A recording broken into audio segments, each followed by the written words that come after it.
Ang problema, ito, baka na-encounter nyo rin to. Ayan oh.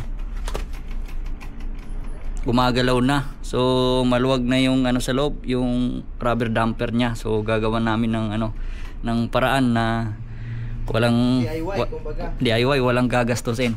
So ayan yung mayari. A1 Venture, yun. So follow nyo na lang mga idol.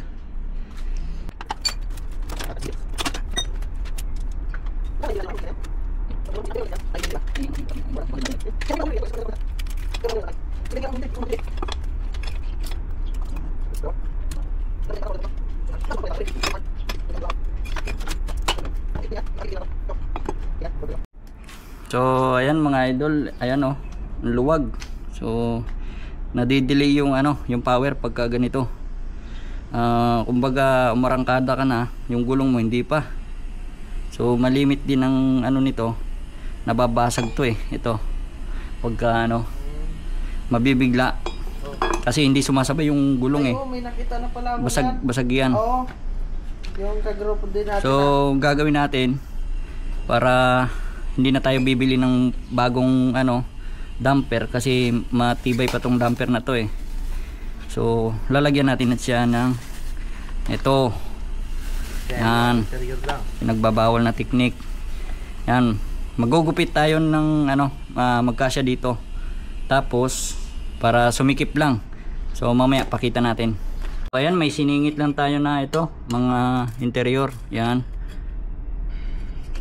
Titingnan natin kung sisikip na. So kung maluwag pa rin, kabilang side naman lagyan natin.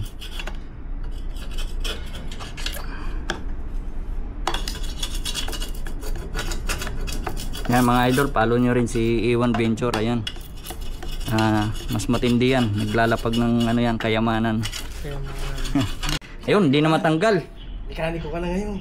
So ayan, hindi na maano, hindi na mapihit, wala nang play.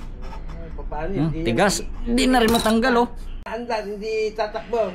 Goods na. Wala nang play. So yun lang ang gagawin. Ito lang pantapat dyan, interior. DIY nyo na lang.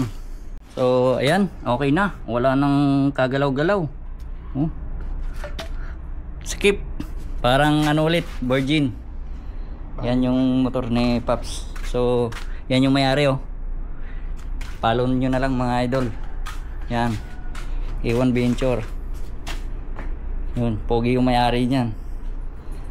Kaya follow nyo para makita nyo yung lapag nya. So hanggang dyan na lang mga idol.